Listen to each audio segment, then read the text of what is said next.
Hello my Jesus babies. Hello mes amours, hello mes bien-aimés de Jésus-Christ. Aujourd'hui on se retrouve pour une nouvelle vidéo. J'avais trop hâte, j'ai eu trop de trucs. Il y a trop de trucs que je dois vous dire. Genre vraiment, avant ça, en fait, j'ai eu un temps où il y avait mon père spirituel qui est venu à Paris et qui du coup a participé, j'ai participé du coup à un temps de prière et de ministère en même temps à Paris. Donc vraiment, on était très à fond. D'ailleurs, il va bientôt revenir en septembre et du coup, je me prépare un peu pour tout ça. Donc ça fait que j'ai pris un peu de temps pour moi, je vous avoue. Et en même temps gérer les études et tout ça. Donc je me suis un petit peu absentée pendant ces derniers temps, mes amours. But I'm here. Et aujourd'hui je vais vous parler de comment faire la volonté de Dieu, même si ce n'est pas la nôtre. Parce que vous savez, il y a beaucoup de fois où on se dit on va faire ça et tout. Genre moi je vais suivre Dieu, aime-moi. Si Dieu il me dit fais ça, si Dieu il me dit de sauter dans le pont, je vais sauter dans le pont. Si Dieu il me dit de sauter d'une montagne, je vais sauter d'une montagne.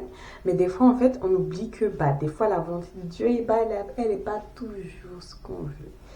Parce que des fois la volonté de Dieu, ça peut être ça. Alors que nous, ce qu'on veut, c'est plutôt ça. Et du coup, des fois, ça peut faire peur, en fait. Et donc, je pense que c'est important de faire une vidéo, vous voyez ou pas, sur comment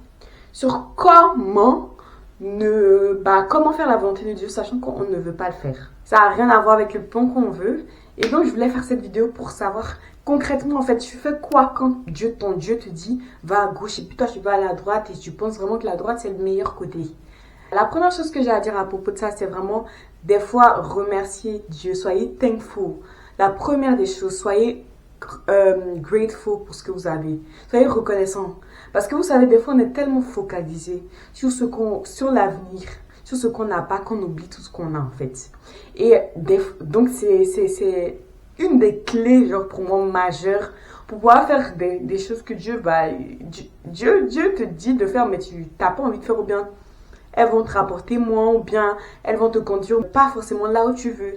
Donc c'est vraiment ça en fait. On oublie souvent qu'on a plein de choses et que toutes ces choses-là, c'est Dieu qui nous a donné. On oublie qu'on a la santé, on oublie aujourd'hui on a notre famille, on oublie qu'on a nos amis, on oublie qu'on a notre entourage, on oublie qu'on a tout ça et on est focalisé sur qu'est-ce qu'on n'a pas en fait.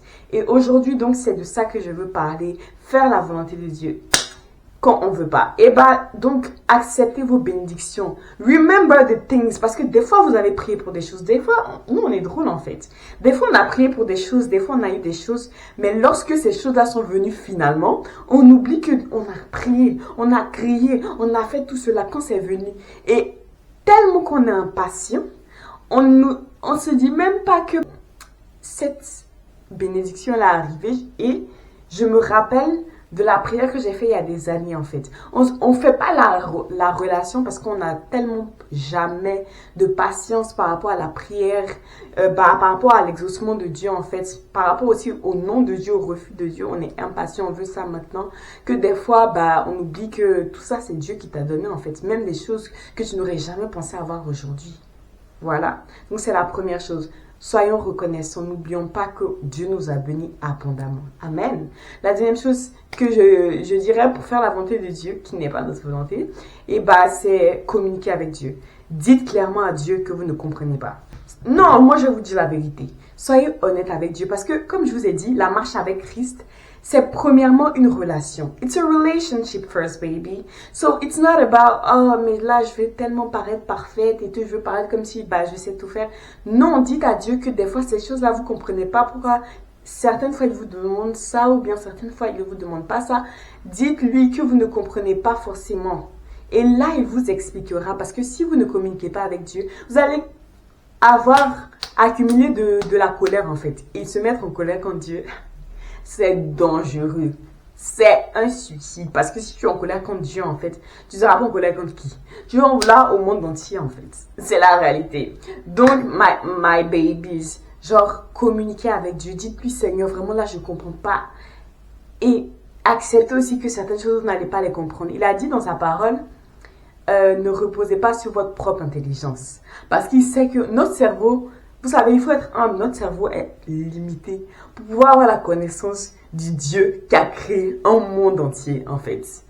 That's a fact. Donc là, c'est un fait aussi que, forcément, il y a des choses qu'on ne pourra pas comprendre. Mais il faut que vous fassiez comprendre à Dieu que, ah oui, vous ne comprenez pas. Et donc, pour vous, c'est difficile d'avancer et de faire sa volonté alors que vous ne comprenez pas, en fait, pourquoi les choses arrivent comme ça pour vous.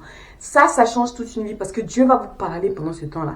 Et si vous croyez vraiment, our God is creative, notre Dieu est créatif, ne vous inquiétez même pas. Attendez un peu.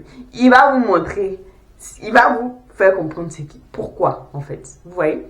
Donc, ça, c'est vraiment super important. Ensuite, un autre aspect que je voulais parler, dont je voulais parler avec vous, aussi pour faire confiance à Dieu, même lorsqu'on n'a pas envie, c'est que des fois, on ne comprend pas, mais le nom de Dieu est la protection de Dieu, en fait. Je sais, on a envie. Je sais, on rêve. Je sais, on souhaite tellement de choses. Mais il y a un truc qu'on oublie avant.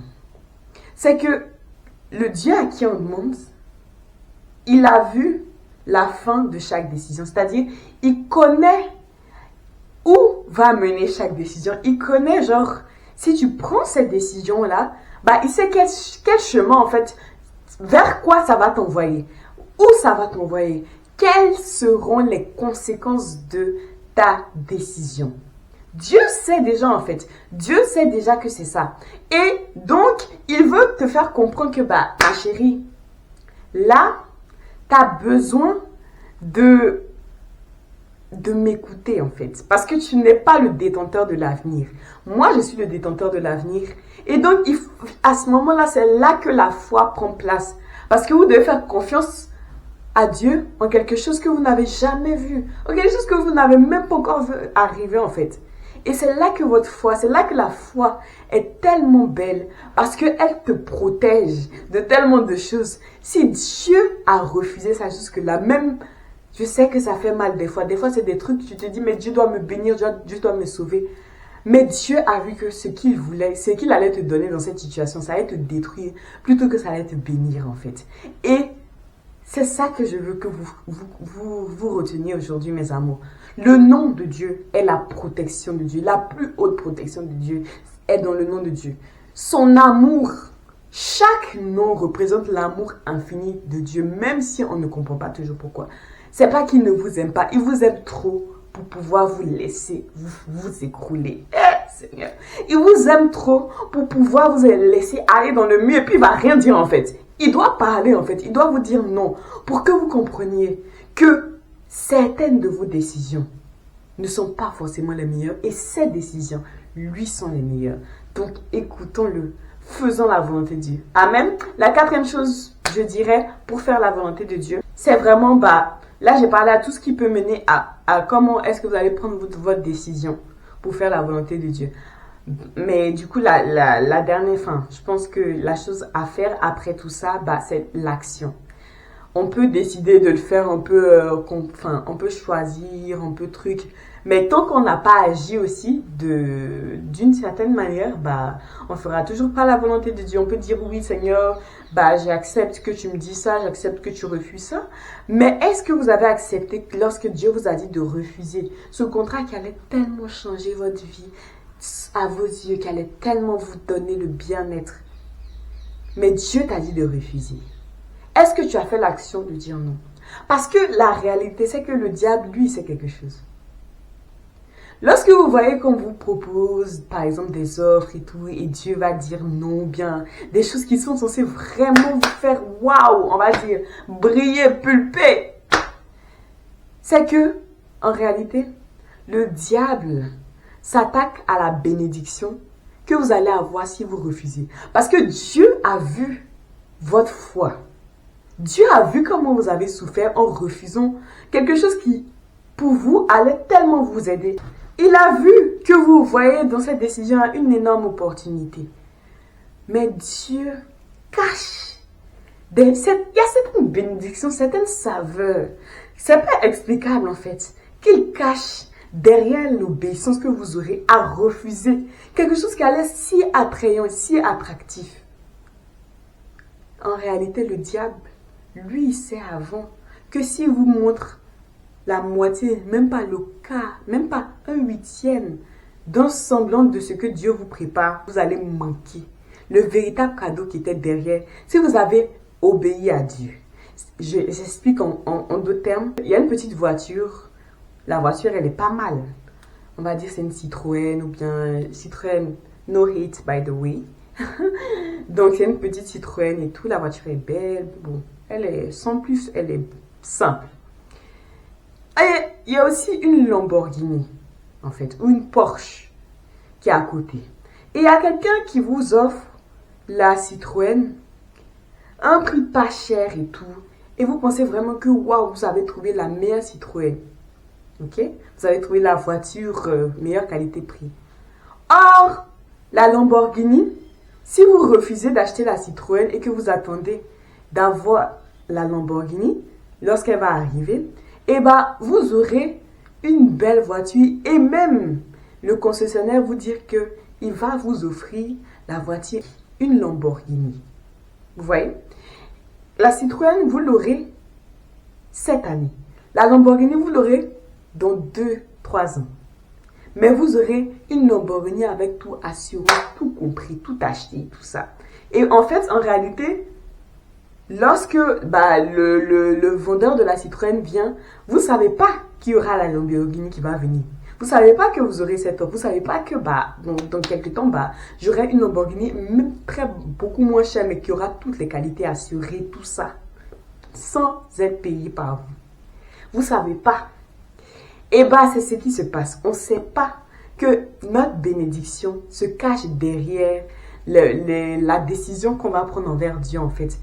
La Lamborghini, en fait, qu'on n'a jamais imaginé se cache vers ce nom-là, vers ce refus-là, vers cette obéissance au lieu d'accepter ce que Dieu a dit de ne pas accepter, en fait. Et c'est ça. Si vous acceptez la Citroën, vous aurez une voiture et tout ça. Mais vous allez voir que la Citroën, là, qui a été vendue très moins cher, va commencer à être défaillante. Au bout de 1 an et demi, 2 ans, elle va commencer à être défaillante. Elle va jusqu'à se gâter totalement, en fait. Alors qu'au début, vous aurez dit, waouh, là, j'ai gagné au loto et tout, j'ai une Citroën, j'ai une voiture et tout, elle est trop belle, nanana. Mais en fait, la Citroën va vous lâcher.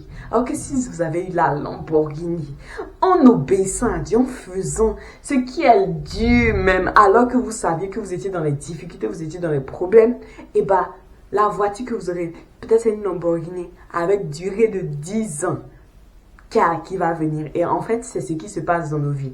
Je ne sais pas si je me suis fait comprendre, si c'était clair ou pas, mais bon. Derrière chaque nom de Dieu se trouve la protection de Dieu.